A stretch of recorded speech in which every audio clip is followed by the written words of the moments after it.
মুসলিম শরীফের হাদিসের ভিতরে এসেছে, গভীর রাত্রে, রাতের তৃতীয় অংশে আল্লাহ রাব্বুল আলামিন প্রথম আকাশে আসেন আর ডেকে বলেন, পৃথিবীতে আছো নাকি কেউ গুনাহ করে জীবন বরবাদ করে দিয়েছো, আমার কাছে মাপ চাও।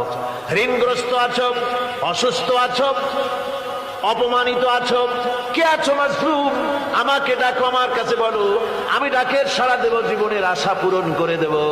ওই সময় যেই সমস্ত লোকেরা কাঁদে তাহাজ্জুদের নামাজ পড়ে, আল্লাহ জিজ্ঞেস করেন ফেরেশতারা, অমুক অমুক দেশ অমুক অমুক বান্দারা কাঁদে কেন? ফেরেশতারা বলে, রব্বুল আলামিন তুমি তো ভালো করে জানো।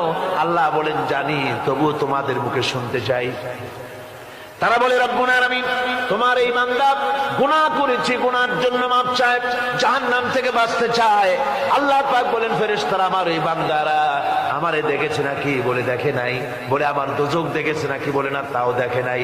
আমার বেহেশত দেখেছে না।